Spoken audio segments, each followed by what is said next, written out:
आप देख रहे हैं तेज खबर 24 और वक्त है खबरों का। आज हम आपको एक ऐसी बीमारी के बारे में बताने जा रहे हैं जिसने रीवा और उसके आसपास के जिलों में स्लो पॉइजन के तर्ज पर फैलने लगा है। थैलेसीमिया नामक बीमारी ने अपना पांव पसारना शुरू कर दिया है। ब्लड को खास तरीके से डैमेज करने वाली इस बीमारी के बढ़ते प्रकोप ने चिकित्सकों को हैरानी में डाल रखा है।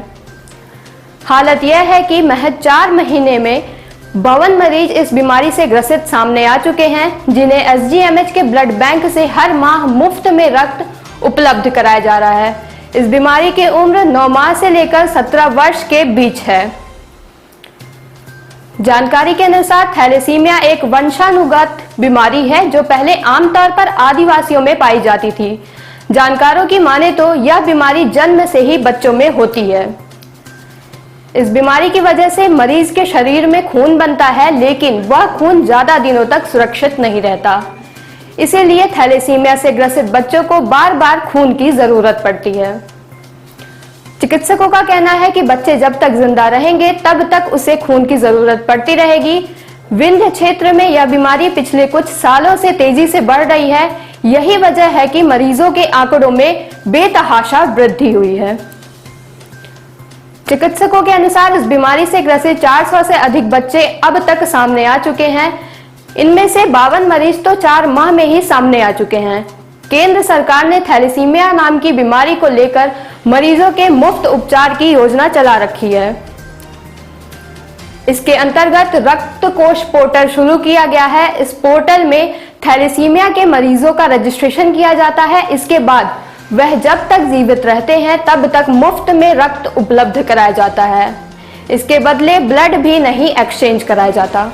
चिकित्सक बताते हैं कि पहले यह बीमारी आदिवासियों में हुआ करती थी और इस बीमारी से लोगों को बचाया नहीं जा सकता, लेकिन अब दूसरे समाज में भी तेजी से फैल रही है। यह बीमारी आनुवांशिक है। यदि किसी व्यक्ति में बीमारी है तो उसके आने वाली पीढ़ी में पहुंच जाती है।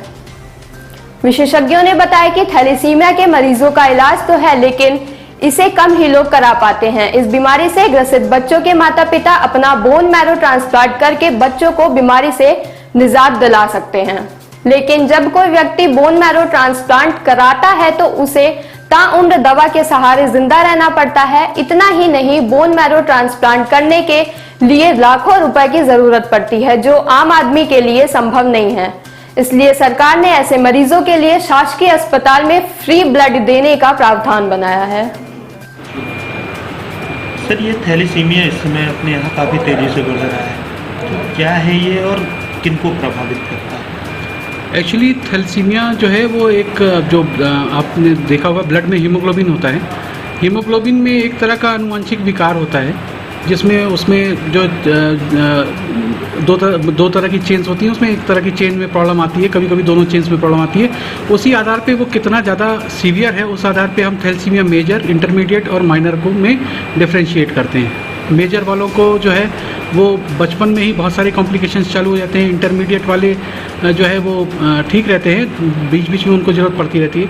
माइनर वाले सामान्य रहते हैं। बहुत सारे माइनर जो है वो उनको पता भी नहीं चलता कि वो थैलेसीमिया से प्रभावित है।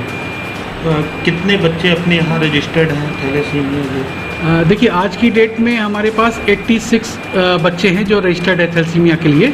और ये जो अभी नया ई रक्त को पोर्टल में जो थैलेसीमिया का रजिस्ट्रेशन है बच्चों का, उसको हमने उसको अपनाया है।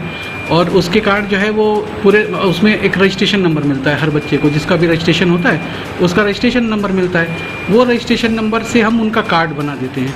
तो जब हम कार्ड बना देते हैं तो वो बच्चा कहीं भी रहे और उस कार्ड को अगर दिखा देता है तो अधिकतर मतलब अब जितने भी ब्लड बैंक्स हैं वो सभी ई पोर्टल से उस ई रक्त कोष पोर्टल से जुड़ चुके हैं। तो जो भी वो है तो उसका रजिस्ट्रेशन नंबर देख के उसको जो है ब्लड इशू हो जाएगा विदाउट एक्सचेंज। सर, समस्या क्या आती है इससे जो प्रभावित हैं इनको? जी, देखिए समस्या क्या होती है कि जैसे आरबीसीज टूटने लगते हैं, है ना, आरबीसीज कम होते हैं, एनीमिया में जाता है, 4 ग्राम हो गया, 2 ग्राम हो गया। उसके कारण बहुत सारे का सांस फूलने लगेगी, बच्चे को थकान रहेगी, बच्चे का मन पढ़ाई में नहीं लगता, बहुत सारे ऐसे कॉम्प्लिकेशंस आते हैं। तो वो सारी चीज़ें अच्छा ऐसे बच्चों को रेगुलर मॉनिटर करना पड़ता है कि उनका हीमोग्लोबिन समय समय पर देखना पड़ता है कितना है, किस तरह से। और दूसरा चीज़ है कि फ्रिक्वेंट चूँकि ब्लड उनको चढ़ता रहता है, तो ब्लड चढ़ने के भी कॉम्प्लिकेशंस हैं। आयरन ओवरलोड हो जाता है, फ्लूइड ओवरलोड हो जाता है ऐसे बच्चों को। हालांकि हमारे यहाँ चूँकि हम कंपोनेंट थेरेपी है, कंपोनेंट प्रिपरेशन हम लोग करते हैं, तो पैक्ड सेल ही चढ़ाते हैं, होल ब्लड नहीं चढ़ाते ऐसे बच्चों को।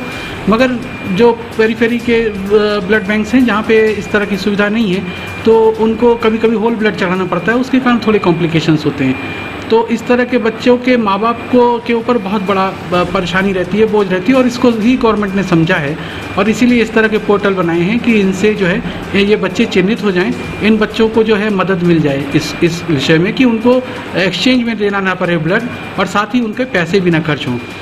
ये घातक क्यों है और ब्लड की कब कब आवश्यकता होती है मरीज को? देखिए, ये घातक इसलिए है कि धीरे धीरे करके उनकी बच्चों की इम्यूनिटी भी कम होती है। जैसे आरबीसीज कम होते हैं, एनीमिया जाते हैं वो बच्चे, जो मेटाबॉलिक प्रोफाइल है वो डीरेंज होता है उनका, और धीरे धीरे उनकी इम्यूनिटी भी कम होती है, इन्फेक्शंस बढ़ने चालू हो जाते हैं, है ना। और बहुत सारी स्प्लीन बढ़ने लगती है, आरबीसी टूटती है तो स्प्लीन बड़ी हो जाती है, उसके कारण कई कॉम्प्लिकेशंस होते हैं।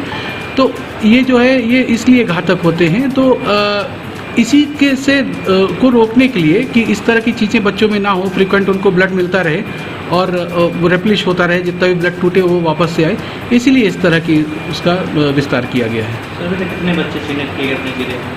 अपने ज़िले में लगभग 246 बच्चे चिन्हित किए गए हैं, मगर ई पोर्टल में जो है उनका वो जो है वो अभी 86 बच्चों का हुआ है।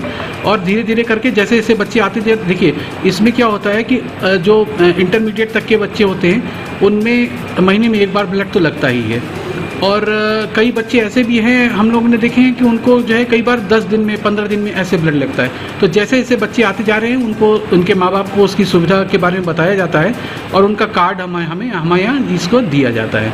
तो धीरे धीरे करके हम ये चाहते हैं कि सभी बच्चे जिस तरह के हैं जिन सबको कार्ड मिल जाए, जिससे कि उनको कहीं भी किसी भी ब्लड बैंक में जाके परेशानी ना हो।